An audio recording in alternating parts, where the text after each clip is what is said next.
नागपंचमी आहे 29 जुलै 2025 आणि दिवस आहे मंगळवार. ही पंचमी श्रावण महिन्यातील शुद्ध पंचमीला येते. या दिवशी नागदेवतेची पूजा केली जाते आणि भावाचा उपवास म्हणजेच बहिणीने आपल्या भावासाठी ठेवलेला उपवास त्याच्या आयुष्याच्या रक्षणासाठी. मंडळी, आता आपण बघूया उपवास कधी करावा. भावाचा उपवास 2 पद्धतीने केला जातो. एक म्हणजे नागपंचमीच्या दिवशी म्हणजेच 29 जुलै 2025 या दिवशी सकाळी लवकर उठून स्नान करावे. संकल्प घ्या आणि म्हणा की मी माझ्या भावाच्या दीर्घायुष्यासाठी व सुख रूपपतेसाठी उपवास करते आहे असं मनात निश्चय करावा. उपवास दरम्यान फक्त दूध, फळे, साबुदाणा, तूप, साखर यासारख्या उपवासाच्या वस्तू घ्याव्यात. नागदेवतेची पूजा केल्यावर भाऊ आल्यावर त्याला ओवाळावे, औक्षण करावे, गोड खाऊ घालावे. आता दुसऱ्या पद्धतीने उपवास म्हणजेच आदल्या दिवशी म्हणजे 28 जुलै सोमवार चतुर्थीच्या दिवशी. काही भागांमध्ये उपवासाची तयारी आदल्या दिवशी केली जाते. या दिवशी संपूर्ण दिवस उपवास ठेवतात आणि दुसऱ्या दिवशी सकाळी पूजा करून उपवास सोडतात.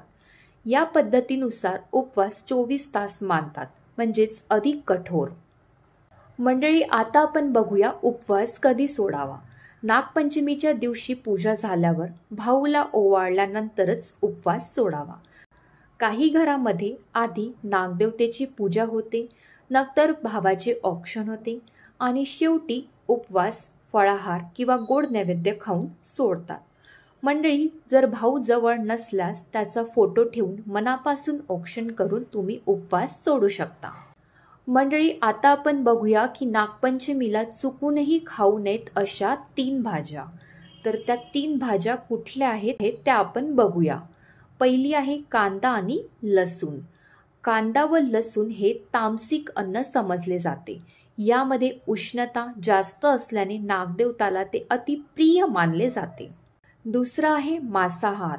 नागपंचमी हा अत्यंत पवित्र सण मानला जातो. या दिवशी कोणत्याही प्रकारचा मांसाहार वर्ज्य असतो.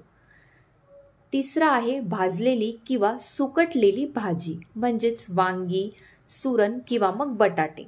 या भाज्या नागदेवतांना अपवित्र मानल्या जातात. बटाटे ही जमिनीखाली वाढणारी भाजी असून नागदेव त्याचे घर मानले जाते.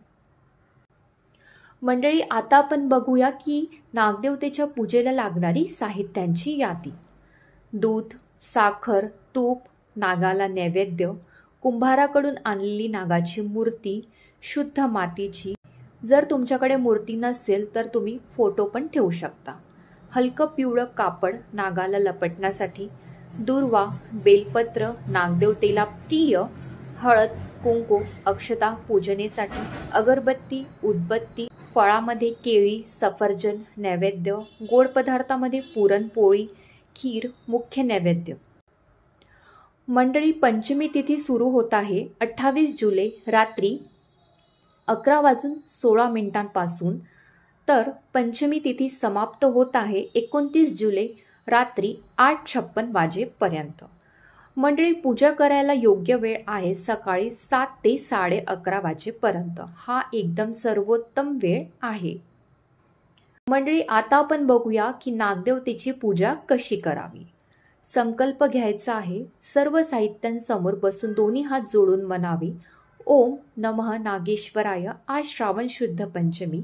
मी माझ्या भावाच्या दीर्घायुष्यासाठी व सुखसमृद्धीसाठी उपवास व नागदेवतेची पूजा करत आहे. माझ्या मन, वाणी व कृतीने केलेली पूजा नागदेवतांना स्वीकार्य हो. मंडळी, मूर्ती स्थापनेपूर्वी एक पाटावर हळदीचा गंध लावून त्यावर नागाची मूर्ती ठेवावी. जर मूर्ती नसेल तर तुम्ही तिथे फोटो पण ठेवू शकता. त्यावर हलकं पिवळं वस्त्र लपेटावं. मूर्तीचा देवतेस वास मानावा. आता आपण बघूया पूजेचे क्रम. पहिले तुम्हाला दुर्वा अर्पण करायचं आहे 11 किंवा 5. त्यानंतर बेलपत्र अर्पण करा. त्यानंतर हळद, कुंकू, फुलं वाहा, अक्षता अर्पण करा. दूध, तूप, साखर यांचा नैवेद्य दाखवा किंवा मग गोड पदार्थाचा नैवेद्य दाखवा. दीप प्रज्वलन व अगरबत्ती मंत्र आणि आरती म्हणा. मंडळी, नागदेवताची आरती आहे. नागदेवता की जय जयकारा, करती मनोकामना साकारा, रक्षा करो तुम मेरे भाई की, सदा बनी रहे उस पर छाया तुम्हारी. मंडळी, आता आपण बघूया भाऊ नसेल तर काय करावे. भाऊ जवळ नसल्यास त्याचा फोटो समोर ठेवून औक्षवण करा. फोटोवर हळद कुंकू लावून फुलं वाहा. भाऊ असावा हीच भावना आणि त्यांच्या दीर्घायुष्यासाठी प्रार्थना करा. भाऊ नसल्यास आपला एखादा चुलत भाऊ, मावस भाऊ किंवा भावासारखा मित्र असेल तर त्यालाही तुम्ही ओवाळू शकता. काही महिला फक्त नागदेवताला भाऊ समजून त्याचं औक्षवण पण करतात. मंडळी, नैवेद्याची कल्पना: गोडाचा नैवेद्य, दूध, साखर पारंपरिक, पुरणपोळी गोड व भरभरटीसाठी खीर पवित्रतेसाठी, केळी सात्विक फलाहार, साखरपारा, लाडू गोड इच्छेच्या पूर्तीसाठी. मंडळी, आता आपण बघूया उत्तर पूजा व उपवास समाप्ती. पूजेच्या शेवटी नागदेवतेची परत एकदा प्रार्थना करा. नमस्कार घालून क्षमा मागा. पूजा दरम्यान जर काही चूक झाली असेल तर मला क्षमा करा नागदेवा, माझ्या भावासाठी मी केलेला उपवास स्वीकारावा. आणि उपवास सोडताना भाव ओवाळून त्याला गोड खाऊ घालून मगच स्वतः काही खावे. भावार्थ: का करतो आपण हा सण? हा सण केवळ देवतेच्या पूजनापुरता मर्यादित नाही.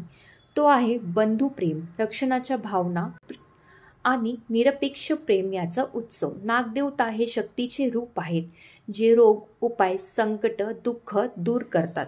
भावाचा उपवास ठेवून स्त्री आपल्या मनातील साऱ्या आशीर्वादाचं पान आपल्या भावासाठी वाहते.